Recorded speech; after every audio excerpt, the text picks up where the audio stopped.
ассалому алайкум дӯстони азиз, мардими дурай ватан, шахсиятҳои мошинхар. Созани хубен, числа 14 июл соли 2025. 8 мошин, 3 дулан. Наворо мекунем, бо диққат тамошо кунем. Ихели нархҳо дар Корея, дар Хитой нестай. Саудо ТВ айкиҷо мева худо медона. Хушрӯ тамошо мекунем, фақат арзоношай. барои реклама рақамҳоро мегзорам. Хона, замин, мошин, квартира чизе бошад дар WhatsApp метавонен роӣ кунен. наворои бадина дар YouTube, дар TikTok, дар Instagram реклама карда фурӯшта мегзорем. мошиное ки дестен ҳамаш дар навор астай. Аз ҷумла BMW, Toyota Mark D, Opel, Zafira, Astra-G, Nexi, 2107, 2114. хулас навори зур навора сар мекунем ачо. хоб нигоҳ кунен. 3 то дулани фурӯшӣ. солҳошон 2012, 2013, 2014 ҳай.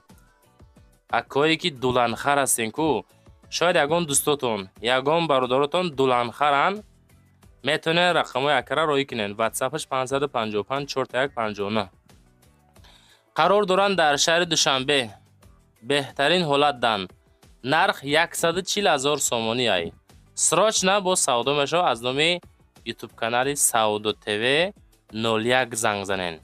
ҳамин YouTube дута Саудо ТВ дора, ҳар душам ай хидмай. Саудо ТВ оиди хонаҳо, Саудо ТВ оиди, яъне ки 01-аш оиди системаи мошино.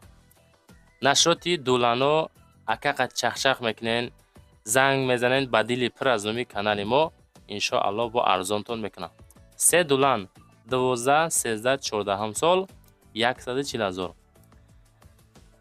даево матиз апашкое ки занг мезаден, матизои солои 2000 боло арзонтар шамонен.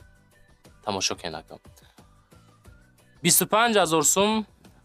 даево матиз шаҳри Клуб 2001 сол соли барориш. объем мотор 1:1 механика. срочна 4 баллон нав. солона документ плюс утилизация, краска тоза, ҳолати нахаду, саудо дар болои капучаи ами матизча. аз номи канали мо дӯстон занг бизанен, масъя кунен, бигиренш.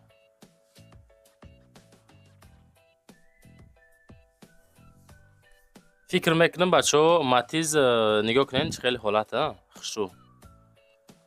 занг занена, муомила кунен, бигиренша.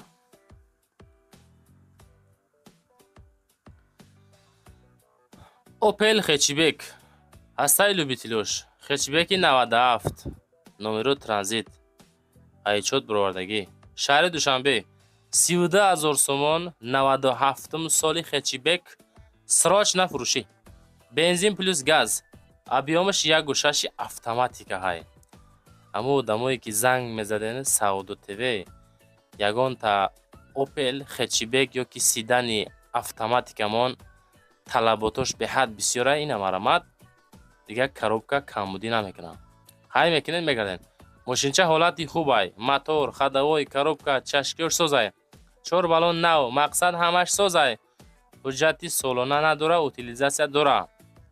харидори серьёзни занг зана, камтар муомила мешавад. срочна 32,000 сомонӣ. занг мезанена, васият мекунем. Зафира. Opel Зафира ҳастае ки 2001 соли барориш. ноҳияи Восе. 45,000 сомонӣ марамат. бензин плюс газ. объем 1.8 механика. занг мезанен рақамҳои 901. ахириш 30. WhatsApp. мошин дар ҳолати хуби техникӣ қарор дорад. ягон расход надора. мегирӣ ҳайш мекунӣ. зефираи мусофиркашӣ. объемаш 1.8 будааст.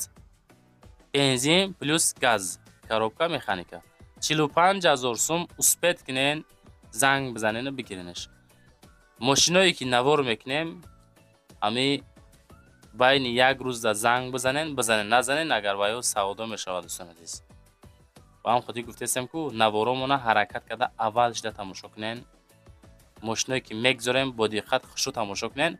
мо арзоно шоямонем барое ки тез савдо шава. Opel Astra-G 2000 выпуск. шаҳри Душанбе. 42,000 сомон. бензини газ. объем 1.8. коробкаш автоматика. дӯстон, як савол. хоҳишай ҳаматон ҷавоб битен. ҳамин ютуб чӣ хеле кор кестай дани момент дар Русия, чунки наворои аму блогерое ки мо мешносем ҳамашон пашти просмотрошон кам шидагиай, яъне ки шумораи тамошобинот дар ютуб уже сист шидагиай бачо. ба ҳам худи савол метем шумода ки оё тамошо кардани ютуб дар Русия чӣ хелай? хоҳишай ҳаматон аму имконият бошад ба тамоми нозукиёш комментария кунед, мо ждаттон мекунем бачо. Opel Astra G хоб ду дар дора мега, солаш 2000, автоматика, кондисионер, ях расход надора. Mercedes-Benz E-Class 98 сол, шаҳри Душанбе 32700 сомон. рӯзо гарм шид, мардум ҳама дар Русия ҳай мошинора савдо карда рафтесанд. мошинхаротон, сумдоротон мошинотонро бихарен. пака сезони харид кардани мошинай. моториш 2.4 механика, газу бензин 32700, муомила дора. мошинча ҳолати хубай, нахаду задагӣ пусидагӣ надора, ҳуҷҷати солона дора, утил дора, кондисионер дора. харидори серьёзни телефон кунен, муомила мешавад. срочно 32700 сомонӣ аз умми канали Саудо ТВ дӯстони азиз занг бизанен. баъдан комментария кунен. кадом маркаи мошин шумода маъқулай? любители кадом мошинен нависен. мо ҳаракат мекунем аз рӯи комментҳои шумо наворои бадбинара пешкаш бикунем бачо. Toyota Mark D любой маркаи мошина мондагим, фақат тамошо кунен. Toyota Mark D 97 сол 50000 сум нархш. шаҳри Душанбе тозаш буд, ва ҳам хотед камдар қимат ҳам боша, неки тозашай. объем D автомат. мошинча дар беҳтарин ҳолатай, бе ягон камбудӣ, утил дора. ҳуҷҷатҳои солона то сентябри ҳамин солай.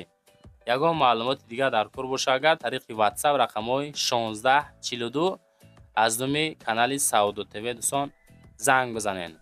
Toyota Mark D 97 сол 50000 сомонӣ. қадо қомата бинен, чӣ хел мордаи фасона нигоҳ кунед да. ранги Mercedes нигоҳ ка бача.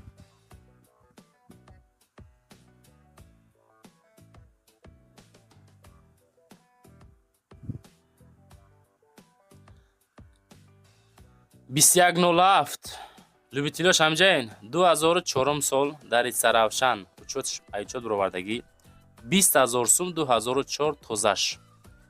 газу бензин, мотор 06, коробкаш механика, техосмотр 8 моҳа, утилизатсия дора. 4 та баллонаш навай мега соҳиби мошин.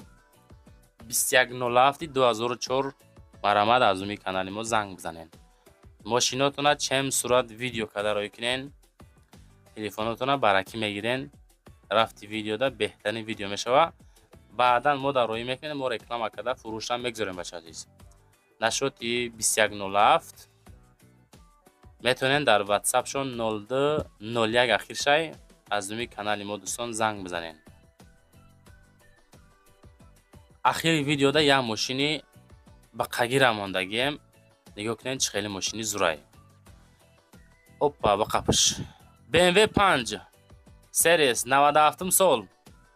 қадр қомата бинен чӣ хелай. видша бинен. шаҳри Хуҷанд 43500 сум бензин газ. объем D3 механика. мошинча ҳолати хубда қарор дорад. ягон ҷош задагӣ нестай. мошинча зурай. хадавои зур. мотор зур. салон мақсад тоза зур. алиши варианта мебинем меган. харидори серьёзно занг занен 43500 сум дар шаҳри Хуҷанд. дӯстон навор тамом шид. 8 то мошин, 1 то яъне ки 3 маркаи дулан буд навор кардем. баъдан дӯстон аму савола ҷавоб диҳен ютуб чӣ хел кор кесай дар Русия, чунки просмотрои тамоми блогера уже дар ютуб сиштагай. ответем беҳтарин мешавад. зинда бошед.